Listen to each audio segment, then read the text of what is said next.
So I learned. We'll go ahead and start the meeting.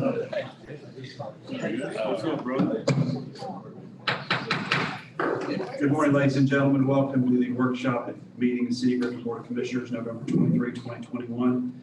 First item of business is discuss the security gates and gateways for historic Oak Hill Cemetery. Public Works Director Chris Walker will address. Good morning, sir.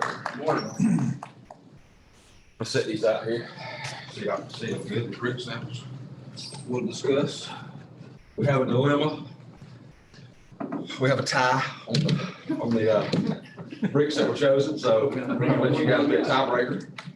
Yeah, one voting. Mr. Morrow has picked one selection and Mr. Truman Tinsley has picked the other, so. Any questions on this? These, Which one of these? it's kind of a two-part deal here. Which one of these two did I think? You don't remember which one you picked? You know, Pick again, let's see. just draw it out of the hat. Actually, it's very similar. Yeah. I'll go with whatever Jake likes between their. That was easy. I made that easy. That's why it's called me. He gave me some bubble gums. That's on the record, by the way. That's fine. Very easy, thank you. What we're doing on the cemetery, the gateways, we're gonna have the two gateways in the old section. So these are gonna be more of, they'll remain open for the most part. It's the securing the golf course, the cemetery will be evenings. We'll secure that. We're probably gonna leave one side open on each side, just so PD can get in and out. I don't necessarily think we're gonna lock it all down. We just need to decrease some of the ways in and out of the cemetery just because of ongoing issues there.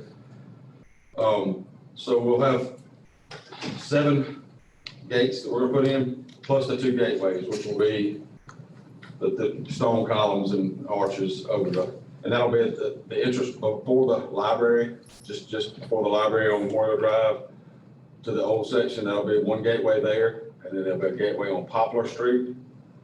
We had looked at closing Poplar Street from 3rd into the cemetery, but that's already, it's not a city street at this point anyway, so we're not gonna have to close that. But we are looking to put those gateways in and to deflect traffic in that area, if that makes sense, to keep some of the cut through traffic going through there. We'll probably close that gate a lot, if not always. We're gonna narrow the street there because the columns will actually sit right on the edge of the curb. So that street will decrease from 24 foot to about 20 foot, give or take, with 30-inch columns. We're looking at putting curb on the ground around the columns just to kind of deflect traffic in there. We don't want people hitting these columns, but the bottom of the columns will be made out of granite. So hopefully we're not in the situation we are downtown. Total cost of the project? Sorry? Total cost of the project. We had 60,000 budgeted. I don't think we're going to get that far. I think we'll probably be under that, like, I don't know, 10,000. Tell me about the cemetery trust fund or? Yes, sir. Any questions or comments? All right, good job, sir. Thank you. Thank you. Moving into the discuss proposed vacant foreclosed property ordinance, staff attorney Kelsey Carter will address. Good morning, Ms. Good Kelsey. morning. How are you all? Thank you. Okay, so the idea for the vacant and foreclosed property ordinance for City of Griffin was originally presented by Director of Economic Development Patrick Kay, and then we worked in collaboration with Chad Jacobs and Chief Hamilton to sort of iron out some details. It has changed and evolved, and the purpose of it has really changed and evolved since we started, but I'm really appreciative of everybody kind of sending emails back and forth and collaborating on this. So property values and quality of life of neighboring properties are negatively impacted by the lack of adequate maintenance and security of properties that are vacant. And as you all know, the city's nuisance abatement process addresses a lot of these concerns, but one thing that we regularly experience in handling our nuisance abatement cases is difficulty in contacting the record owner of a property that is vacant, especially when it's been subject to foreclosure. So this is especially true for a property where the ownership has been transferred, but the tax assessor's website hasn't been updated yet to reflect this change, or where the deed itself or the PT 61 that shows the owner information has, a PO box that's actually inaccurate, or a larger bank corporation where that's not their address for service. So the vacant and foreclosed property ordinance is going to establish a registry that's going to require the owner and agents of that owner to provide the city with official information for contacting the person responsible for bringing the property into compliance with code. The contact information provided at registration is going to be considered prima facie proof pursuant to the ordinance that the information is accurate, and that's going to cut down on a lot of disputes as part of the nuisance abatement process as to sufficiency of service. This is also going to allow for more successful communication with the owners of vacant properties prior to the nuisance abatement petition being filed, and hopefully result in more proactive efforts on part of those owners in remediating the code violations before we have to get to court. It's also going to provide fire with a running list of the properties that are vacant in the situation where, we may have a fire or some other more catastrophic event happening to a property, and allow us to be able to communicate those owners efficiently afterwards. OCGA 44-14-14 was passed by the General Assembly in 2012, and it gave municipalities the ability to pass this ordinance in order to regulate and provide a registry for vacant properties, but it also provided really strict guidelines for how we can do that. So the ordinance that I'm presenting today actually tracks the language of that state statute, and it also follows closely to the model that was presented by GMA for vacant properties. So the ordinance requires that within 30 days of a property becoming vacant or within 90 days of foreclosure, the owner must submit a registration form providing the owner's name and contact information, an agent's name and contact information, the date on which they took ownership of the property, and when available, the recording information for their vesting deed. The registration fee is $100 per vacant property, and citations may be issued for failure to register or failure to update the information related to that ownership. And if they fail to, that citation fee will be $1,000. But the municipal court can reduce that $1,000 fine to $100 if they can prove that they've registered within 5 business days of any summons or citation. So that registration is going to remain valid for 12 months from the date of filing the registration form. If the information for the current owner, contact information that is, changes, they have 30 days to change the information. And if the ownership changes within that 12-month period, any new owner has 20 days to update the information themselves, and they won't have to pay any additional fee on top of what the previous owner had paid. An owner can petition for removal from the registry upon providing documentation of the fact that the property is no longer vacant. But that information that they provide to us, we don't want anything related to the tenants or who lives there. It's going to be more related to utility usage and just proof that there is, that it's no longer vacant, that someone is living there. So a vacant property is defined as one that is either intended for habitation and has had no evidence of lawful habitation for 60 days, which includes no evidence of utility usage for 60 days.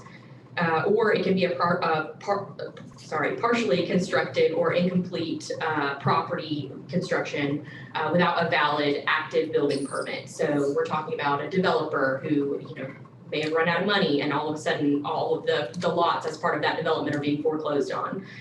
That would also constitute a vacant property. They would have to pay for a $100 fee for each lot and register their information.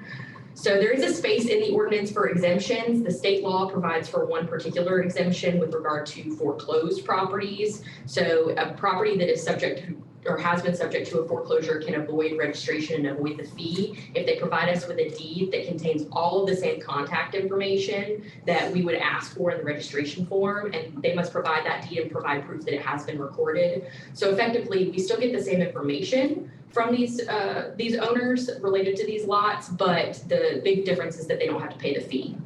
So we're still getting to the same place. At this time, we haven't included any additional exemptions, and I think that that's wise until we can kind of work out how this is going to look and what exemptions may be necessary.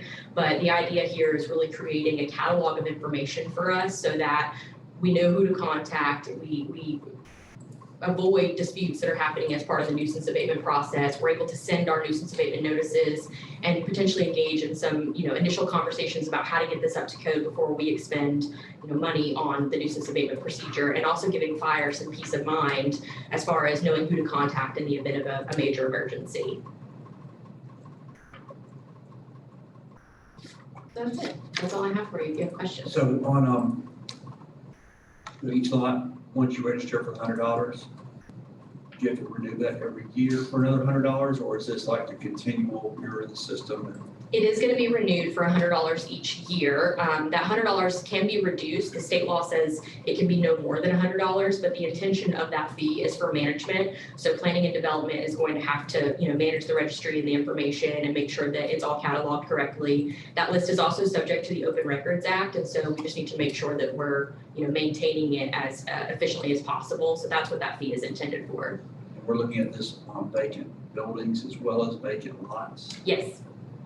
So vacant lots where there is a partial construction and no active building permit. So if it's just a vacant lot with absolutely nothing on it and they never pulled a building permit or broke ground, it would not qualify as a vacant property. And then just an example like a duplex, as long as half the unit has their CO and it's occupied. As long as any single unit, and that is actually part of the state law, as long as any single unit has its CO and is occupied, the entire building structure complex is going to be Whether it's an considered. apartment, a duplex, triplex, as long as they've got their CO vacant unit that's in the building would not have to register. Is that Yes. correct?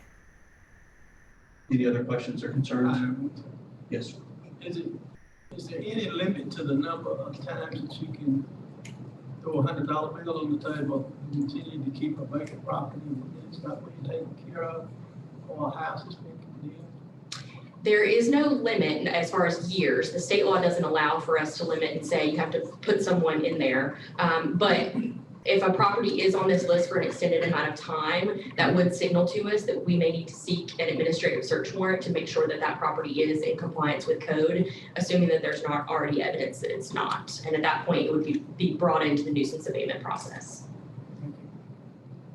So if a unit is vacant, say someone's living there and they haven't had the utilities for 60 days, does that property, if someone's living there without utilities, potentially lose its certificate of occupancy and that person subject to be moved? In theory, it would have already lost its CO if it didn't have potentially if it didn't have utilities, they're living there without the utilities. That would be something that code would handle.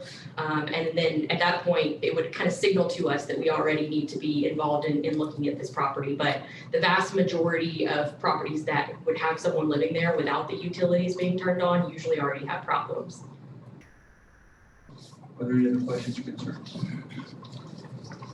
And this will come up before us for public hearing next month. At the December, we can either do it December 14th and then have the second reading, the first meeting in January, or if you want to just do both in January, so as not to have that month-long gap either way. January for everyone, is that good? Okay. We just didn't want to. Right, so you had to advertise. Yeah. That's fine. Let's look at Yeah. running it in January. Okay. Great. Thank you, Kelsey. Thank Excellent you. job.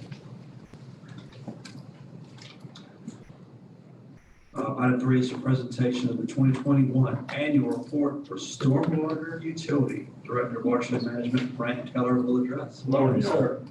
This is basically a formality.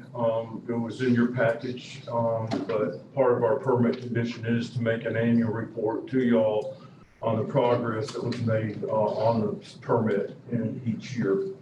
If you'll go, the first page is just basically DNR rhetoric that is required in order to be part of the permit. The second page is had a quite successful year after COVID. 2 years ago, a little bit of last year, we were able to get out and make some impact in the public education and public involvement. We had 61 different activities. Alexa was a very busy individual last year and also orchestrated 2 stream cleanups. You go to page 2, you can see we had a pretty good year in operation and maintenance, even though we had a supply chain issue. What you see on the paper, the 9 projects, the 9 major projects that we did. What you don't see on the paper is the 58 cross drains that we're currently working on inside the city limit. And that project is 46% complete. Our anticipation date is sometime, late second quarter.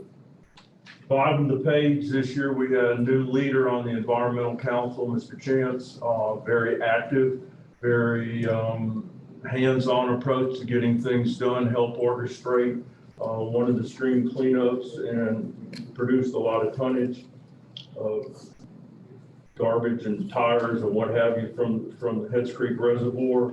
you go to the last page, basically what this is the metrics of institutional things that we have to do, drainage network things that we won't get into and explain to you what it is, our E&S visits to all the construction sites, our benchmarks that have to be reviewed and measured each year, and that's basically it.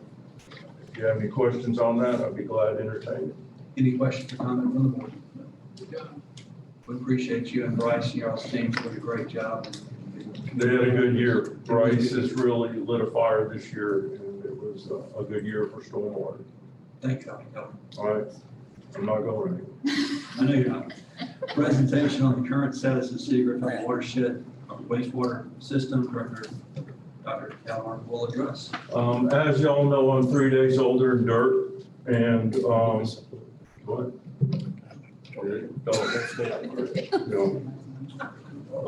And this morning at 2 o'clock, you have a document in front of you. I kind of wanted to give you an overview of what sewer looked like in Spalding County. And I'll go through it very lightly and kind of give you a historical approach, because some of you folks weren't around back when we got involved in this. I think Doug and Cynthia and Rodney was around. But to give you a brief overview, in 1982, and it's not going to be up there, this is on your paper. There's a red paper in front of you with red. In 82, the Spalding County Water Sewer Authority was created by state legislature in section 5.44. Purpose of the activity basically says that they're allowed to get into the treatment business. Collection is one of their responsibilities. In 1993, a study was completed called the County-Wide System. I have a copy of that if anybody's interested in reading it. That was completed in that year. In 94, there was a study completed called the 201 sewer study that was done on behalf of the city.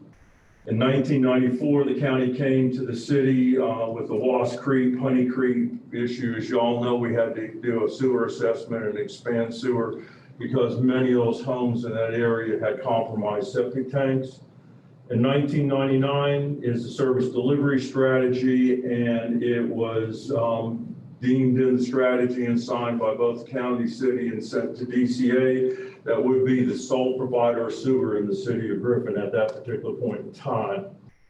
In 1999, the county manager at the time, Mike Griffin, wanted to reinstate the sewer task force, which was done to address sewer in the unincorporated city outside the city limits.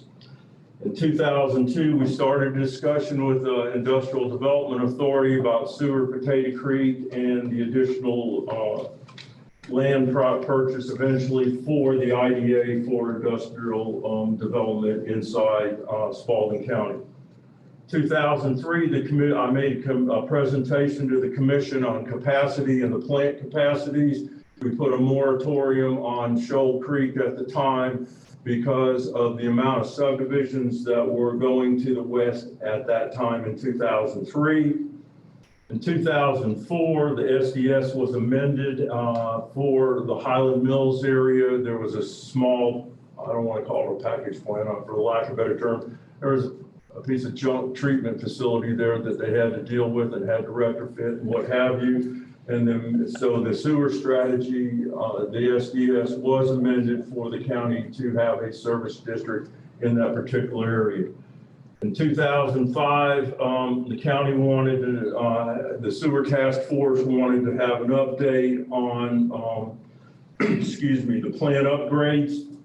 In 2007 is when Commissioner Morrow at that particular point in time in history was with the county commission, and he started entertaining conversations of what economic development would look like in the county with sewer or without sewer. And that was in 2008, conversation started with acquiring Springs Industries plant, the old Dundee plant. And it was noted that that plant was going to treat the Highland Mills area in 1941. In 2010, the Spring plant was acquired by the county and was to service the unincorporated areas of Spalding County. 2010, 12 service areas were agreed upon by the city of Griffin and Spalding County. In 2017, we addressed several issues with the pressure being put on us by the Spalding County Water Sewer Authority for capacity in the plants. In 2018, the capital cost recovery fee was revisited. It started in '98 at $2,200 a square unit, and with all the money that the city invested in our capital improvements at our plants, our rate consultant reconfigured that, and it went to $3,500 for a single family unit. 2019, the SDS was finally amended and had the 12 service areas identified inside the SDS by the city, the county, and DCA. And they became providers of sewer in those particular areas. And then in 2020, we put a moratorium on Shoal Creek Basin for sewer because of capacity purposes and flow. So I just wanted to bring that to your attention because I think Mr. Tinsley wasn't here at the time, kind of give him an overview. And I know that, I think Cora might have been here for part of that, and then Ms. Holly Murray wasn't here for any of it. So now I want to get into the slide presentation. Some of it is going to be, works. How about that? That's a surprise. Technology works. That's pretty good, especially for me. We want to talk about the roadmap of where we've been, what the city's expended, and what each basin looks like right now, and some of the progress that we've made in those basins. And three things that we're going to be looking at in the future that I'll address right now to keep in mind is we're going to look at flow evaluation. We're going to look at doing condition assessment of pipes through CTV and other mechanisms. And we want to address the critical issues. So that's the kind of the theme for this morning. And this is the overview. Sorry, I'm trying to speak without there we go. This is an overview of the what we're going to talk about this morning. No sense of reading it and boring it. You'll go to the next page, bang. This is what it looks like in our program. You can see the amount of funds that we've expended on both Cabin Creek and on Potato Creek and some of the other projects that we're working on, sludge management, what have you. The city's invested since 2000, I guess 16 is when we started the ball rolling, 58 million, almost $59 million in water and sewer improvements through GFA loans. So you can see that's a pretty good chunk of money, and that's why the capital cost recovery fee got changed, because of the amount of debt that we incurred, and then we're trying to recover some of our payback on the demand that's put on the system. That's 60 million. Sir? What was the total?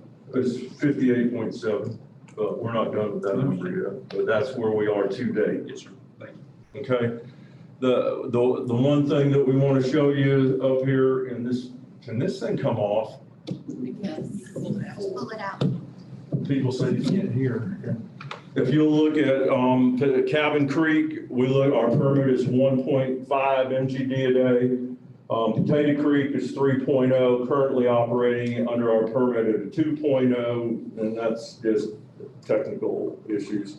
And then Shoal Creek's at 2.25. Our average daily at Cabin Creek is right at, let's just say, 700,000 gallons a day. Potato Creek's 1.22, and Shoal Creek is hitting basically 1.9. The issue that's being created is going to be our peak demands. You can see Cabin Creek has a flow issue that we were able to reconcile through operations.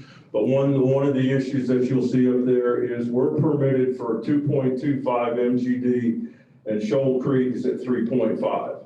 Now, during dry seasons, it ain't that big of a deal, but we've been wet. 2 years ago, 77 inches. This year, we're pushing over 50. Groundwater's up, infiltration in the pipes, and we'll have that discussion here in a minute. But that's kind of an overview. And to make you understand one thing, Potato Creek does have some ponds for storage. So if we do have high flows, we can divert to the ponds and suck it back into the plant and treat it. We got lagoons out at Shoal Creek. Doesn't do you any good. They're full to start with. They're polishing ponds, basically polishing ponds to help settle out the sediment in the biosolids. This is our NOV, notice of violation, that we got last November.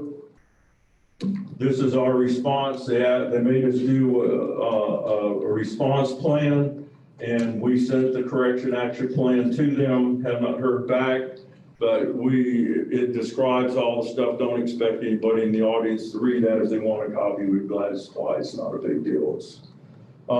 This is where we start getting into the meat of things. I get beat up regularly by either developers or real estate agents and multiple other people, and it doesn't matter whether I go to Ingles or whether I go to Ace Hardware or whether I go to Home Depot, if somebody sees me, we always seem to have a discussion around sewer. If you look at those green, do we have a little pointer on there? Yeah, we do. If you look at these green areas, they're contiguous to the sewer system and could be added in those basins, all right? So what you can see is every one of those green areas is 10 acres plus, all right? And you can see the city limits, and you can see how much property is outside the city that could be, I said, could be treated if there was capacity available. And I want to premise this, that you are the policy decision-making peoples. I'm not here telling you one way or the other what we want to do or how we want to do it. It's going to be strictly at your decision and what direction that you want to go. All I'm doing is reporting what the statistics are, what the numbers are, and what some of the solutions that we have in doing this. If we go to the next page, won't bore you with that, but that's how those green areas got identified. It's got on there, it's got the location, and it's got the owner, and it's got the number of acres, okay? So that's what backs up that green slide that you just saw. The next slide indicates what kind of pressure would be put on the system. Shoal Creek has a potential of 1,220 acres. You can see Potato and Cabin Creek alike. How many households that does, we did a ballpark figure, 1 acre, 1 house, yada, yada, yada. If you go to the bottom of where it says balance at 80%, because that's when you're supposed to be designing and redesigning an upgrade of a plant, you'll go to Shoal Creek, it says 0. So if we could take on the 1,200 acres of properties in that area, it would equal right at 318,000 gallons of sewer. We have 0 capacity for that sewer in Shoal Creek. Potato Creek at the 80 percentile mark is 1.18. We have plenty there. We'll get into each basin in a minute. And you can see in Cabin Creek, we got about 500,000 gallons of sewer being able to be treated over there. And if you have any questions, just jump right in there. All right, what we're doing in Shoal Creek. The first thing is we brought in a consulting firm called KCI. They're a subject matter expert in advanced lagoon systems. Not saying that we're looking to expand that plant, not with our money anyways, okay? But what they're doing is they're evaluating 3 technologies, and we have pretty good responses. We'll have that report that we could, with the existing footprint, not build a new plant, but enhance the current plant we have. Still not cheap.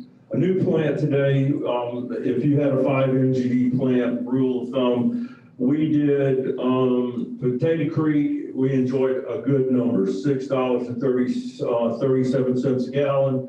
Cabin Creek 2 years later, now didn't do so good, $10.73 a gallon. And right now, depending on the market, smaller plants don't go for as much. I think the one in Sonoya went for a little less than $8 a gallon, but a large facility, 5 MGD plant, you could say 15 to 20 ballpark, and you're talking $75, $80 million to build a new plant. KCI with the technologies that they have and are evaluating 3 types of technologies, going to give us a preferred report. But it appears that that plant can be built for half the cost if we wanted to go to a 5 MGD. What that would do is a couple things. If we did build that plant, if somebody wrote us a check for $30 million, whatever that number might be, we would get rid of the land application site out at Blanton Mills, sell the property for real estate value, move on and get out of the land application business. We get a direct discharge to 1 of 2 places, either Shoal Creek itself, that's at the facility itself, or evaluate the waste load allocation going direct to the Flint. So we have some pretty good information coming relatively soon. We've been at this for a while, so because we didn't want to come to y'all and just say, well, here it is, we don't have any answers, okay? That's kind of not how it works. So the bottom line is we got, within the next 30 days, we should have a real good number on probable cost of something like that if the plant was to be expanded. Be mindful though that when you go for a direct discharge to a creek, okay, it's going to take it's 12 to 18 months to get a waste load allocation and get it permitted. So Rome wasn't built today. Everybody says, oh boy, I give you $30 million and we can start pumping sewer Shoal Creek today. Now you're looking probably 3 years out. If we started today, 3 years out minimum, maybe 42 months before something could happen. Like I said, we would decommission the land application site. There's 3,500 heads out there on any given day. Depends who steals some of the heads for the copper and brass, but we're constantly placing heads out there. And that system has some challenges with nitrogen, but we're dealing with that as we speak. Another thing with Shoal Creek is even if we could take the Tri-County line and upgrade it to a 15-inch, it's currently a 12, fix the I&I, it doesn't resolve the issue. You don't have the capacity of the plant. Everybody says, well, you can do this and do that. We are going to be able to, and we're working with Harvey right now, to correct some I&I, and I'll show you where the money's coming from in a minute, in order for that project on 362 to take place, okay? So there are some small opportunities out there, but not to the magnitude of 1,200 acres.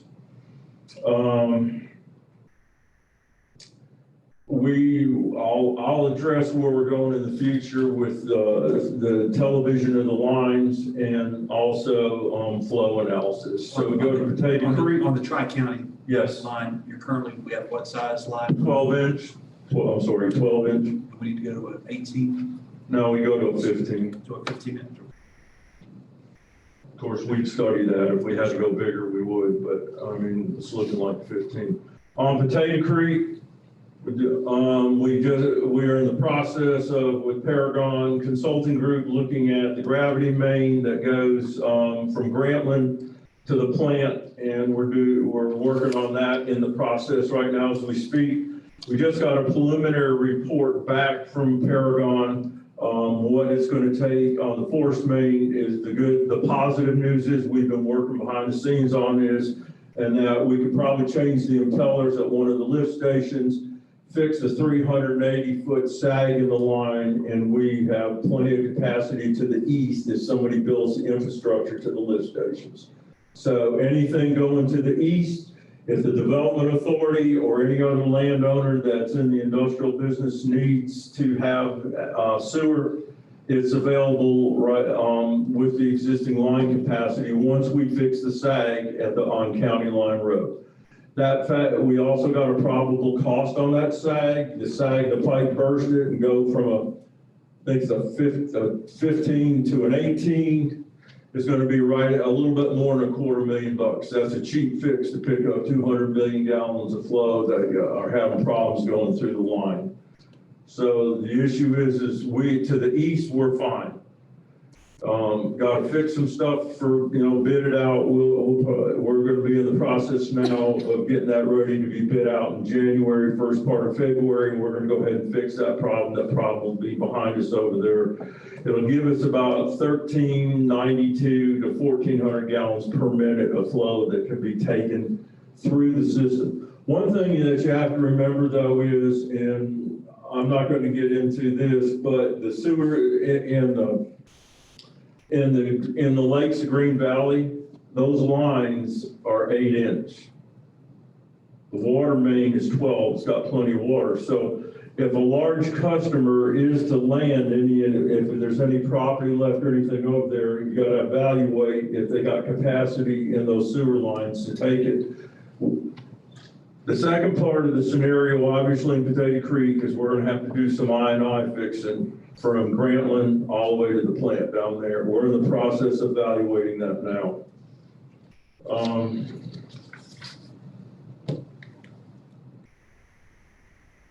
Cabin Creek. We'll get into the study in a minute, assess it, look at rehabilitation, replacement or repair of, and it's just strictly I&I issues.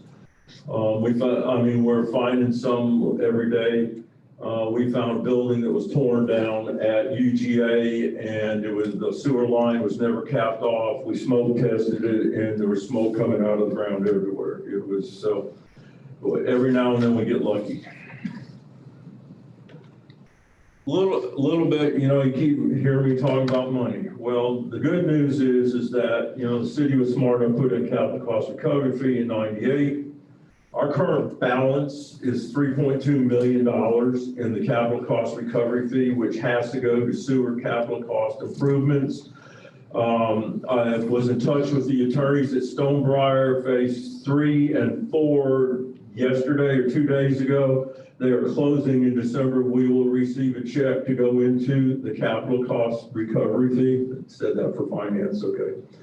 It's $541,500. In February, Harvey's going to be closing on his project, and we will receive another $525,000 in capital cost recovery fees. And then we're dealing with the Flint property, or some of y'all used to know it as Arthur Farr's old house on the top of the hill over yonder on Poplar. And it appears that they're applying for the same type of loan or whatever loan package or grant package that Harvey is in the process of getting. Then obviously y'all know we've had Coldwater Creek will start breaking ground probably I'd say in March or April of next year. That will be pay as you go. The three up top that you see are lump sums. They're in the county. They have to pay in up front, okay? Even Harvey's project, because he's in the process of studying how he can get I&I. It was part of the deal in order to reduce the inflow and get that project moving. Coldwater Creek is worth $840,000 to the capital cost recovery fee. Outside of that, I don't have or haven't had any discussions. Been listening at Spalding County Water Sewer Facilities Authority meetings, what direction they think they want to go with sewer. There has no final decisions been made. I want to show you just some proprietary tools that we're using with Paragon. These are the type of camera units, and they have proprietary software and a whole host of other proprietary things. And then we also, on the surveys, which I'm going to get into in a minute, survey the entire system. These are some of the flow units that we're going to be using with ADS to measure flows and their rain gauges. So I guess what I'm trying to tell you is we've got money and available to us to start doing some work. We're doing the pre-planning before you come to you. One of the things or opportunities we're going to work with is with the group with Red Zone Robotics. I think we're going to be able to negotiate a 5-year deal where they'll actually TV the entire system in 1 year. We will budget in our regular scheduled budget 5 payments to pay them back. So that $2 million divided by 5 is $400,000 a year. If you don't know what's in your system, you can't plan to understand where you're going to repair it. The other thing that goes hand in hand with that you're going to be getting on a commission agenda very soon, if it's not the next agenda, is flow monitoring. In order for us to get accurate data, we got to know what the rain's doing with what the groundwater's doing, what have you. We'll engage a contract with the flow monitoring folks, and we will monitor the system for 1 year. And that'll tell us what happens during rain periods, what have you, and then we'll be able to understand, along with the opportunity to camera the system, to figure out what's happening in the system, where to spend our best money for the bang on the dollar in order to try to capture this. The big fly in the ointment, for lack of better terms, is Shoal Creek. And back in 2003, I was directed by the commission that we need to take care of our retail customers and minimize their exposure to what it costs them on a monthly basis for water and sewer. And that's exactly what we did. Unfortunately, we had to rebuild 2 plants and head into another plant. We're in sludge management now. So you can see we're at the magnitude, let's roughly say $60 million in debt. In my opinion, I can't see paying for expansion of Shoal Creek and putting it back on my ratepayers. I've been charged to make sure we look at efficiencies of how we operate our facilities and what have you. If somebody wants sewer there, if they want to write a check, we'll be glad to own and operate it and upgrade it and have our staff run the facility.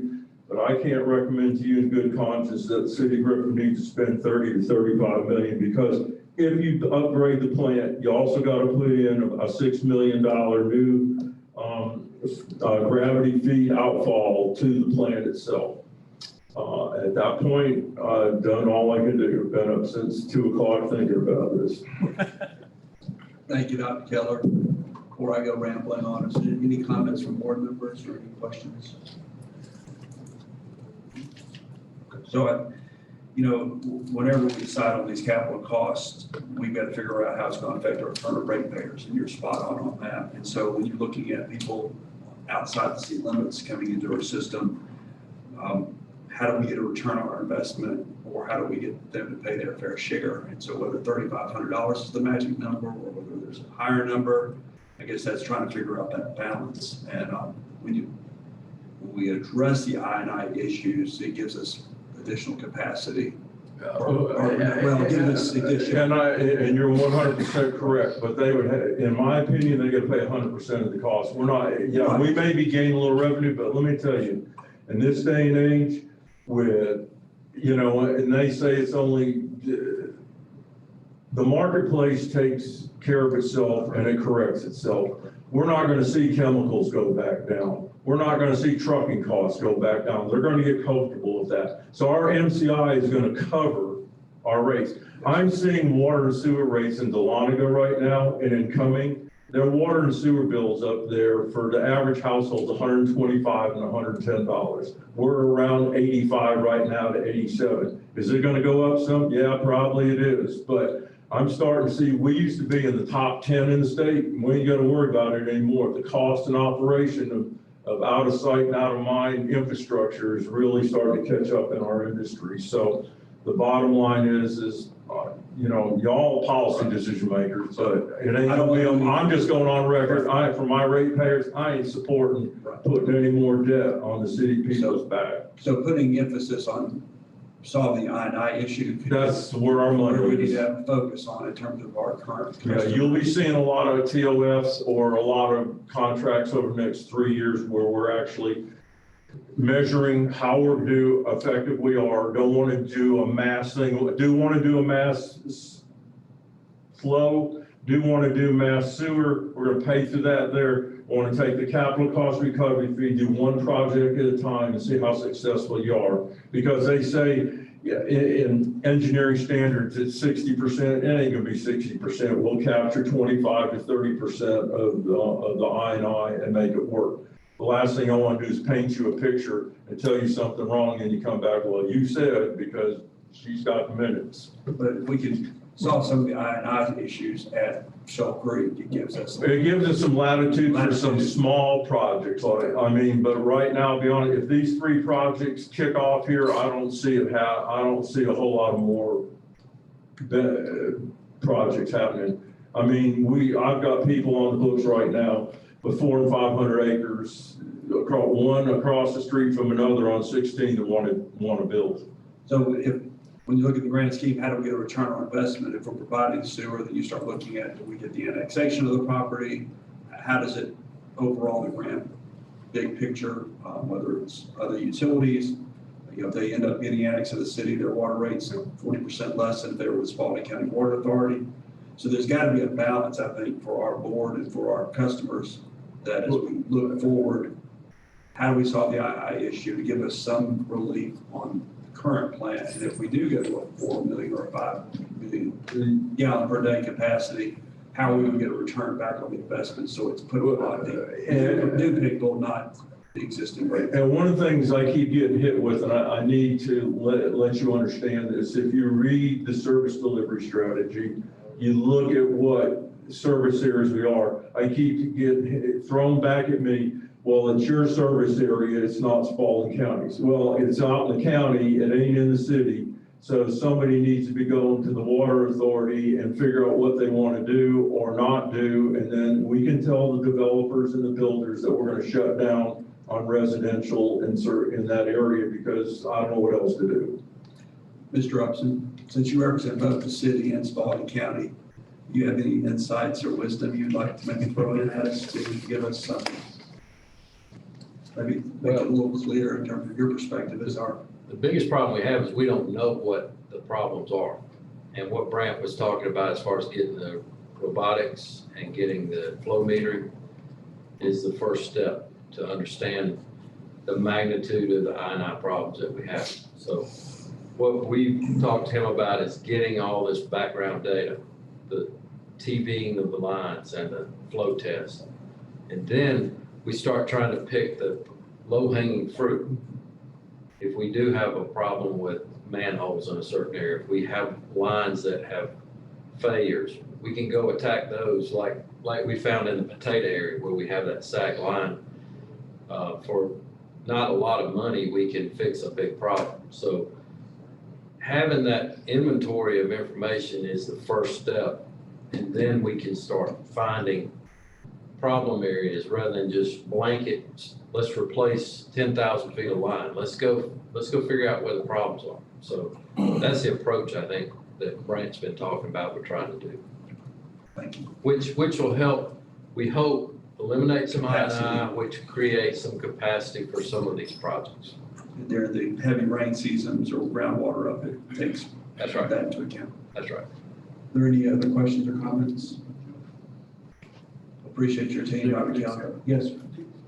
Dick, yes, sir. You may. May I address? Yes, you may. What's your back? It's a sniper. I got the target on my back on, make sure everybody can see it. I'm Dick Marlowe, I'm off 715 West Solomon. As y'all know, I've been on both sides of this fence for 20 plus years now. And when I was on the county commission and on the water authority, there was always a mistrust of those folks over in the city, and all these years I spent in the city, mistrust of those folks across the street over there. So I have been very frustrated over the years with the us versus them. And I'm hoping we're finally at a point, at least in the sewer discussion, that maybe the us versus them is going to go away. Now, I'm here to speak for myself. I'm not speaking on behalf of the Water Authority. Bill Bryant's back here, and Bill is the chair of our long-range planning committee. And I sit on the committee with Bill, and we have been actively discussing these very issues on sewer. Sadly, the Spalding County Water Authority has delved into sewer off and on over the years, but never made anything happen. And by the way, for the record, my name was brought in the paragraph right before the Dundee sewer plant. I had nothing to do with that. And disagreed with that decision, but that's water over the sewer line, if you will. So here's where we are again. I think this time with the new board, new members on the board, I mean, the Water Authority, we're really serious about the sewer issue. And if we don't get some sewer in the county side of the line, our economic development and the problems we're seeing are going to be significant. The good growth is going to go right on by us to somebody else who has sewer, and we're going to sit here with what's left over. So let's fix the sewer issue in the county. I have been preaching, and I think others agree, that if we're going to get into the sewer business, the city is a logical partner. You have the sewer plants. We need to extend those plants and that capacity across the line into the county, and we need to partner with you. I will still say, though, today yet, there is a view of those people across the street in the city. Do we want to even deal with the city? Will they deal with us? And I hope that sitting here today, you can say you're willing to partner sewer. And my vision is, and this is personal again, that the Spalding County Water Authority brings money to the table to solve some of these issues that Brant has. And in return, we can buy some capacity for the unincorporated county and work together as partners for the first time ever in the sewer business for the betterment of all of us together. So my question really is, for the public record, is the city willing to let the county partner in the sewer business if we bring money to the table and try to jointly fix these problems and work together? So there's a feeling that you don't want us aboard, you don't want anything to do with this, and I don't think that's the true feeling. I think And you I do think want the to partner. testimony to that, or the answer to that is what we're doing right now. They're clearing the right of way for the Springs plant right now as we speak. There's crews clearing the right of way for the trunk line that's going to go in there. I think if the county came to, Water Authority came to us in terms of solving the Pine Tree Circle area issue that we talked about for decades, those types of projects are the low-hanging fruit for success story too, whether it's figuring out how to deal with the Tri-County area, how to figure out expansion into West Griffin area. The main concern is we don't need to put the burden for unincorporated Spalding County on the current rate holders. And as long as we're focused on that, then I absolutely agree. The city people shouldn't pay for these county improvements. I agree with that. I second the motion from Mr. Holberg. I think he's right on. I agree with him 100%. But we're willing to work and do whatever we can that makes sense for economic development and creating jobs and bringing the investment back into our community that we all expect and deserve in the future.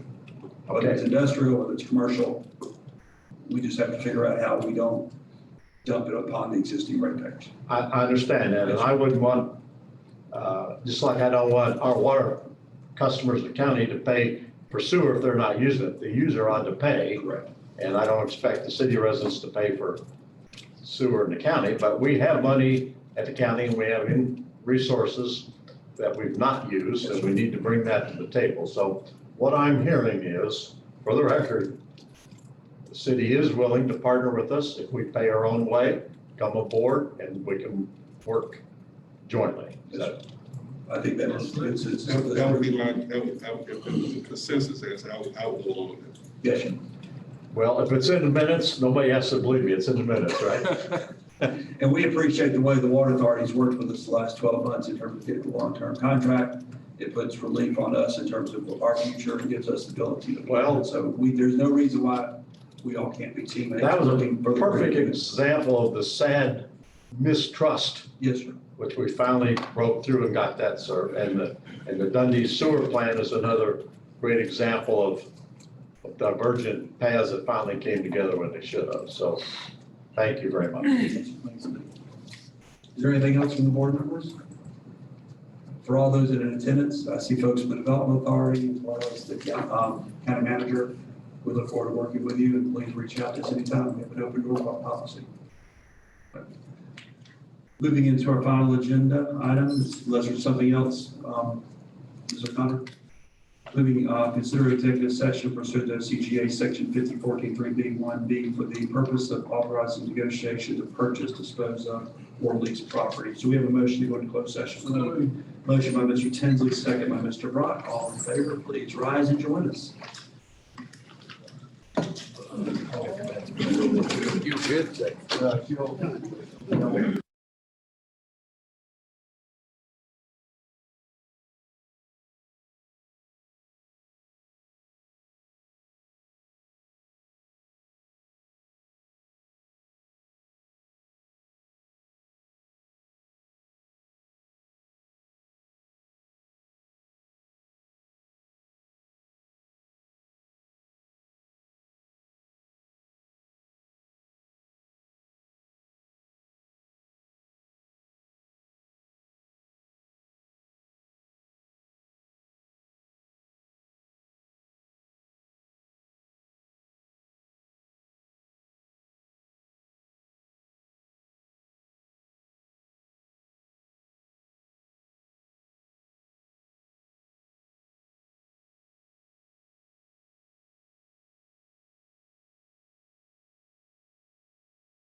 Truman, second by Mr. McCord to adjourn the meeting. She's already got it. Oh, perfect. We're out of here.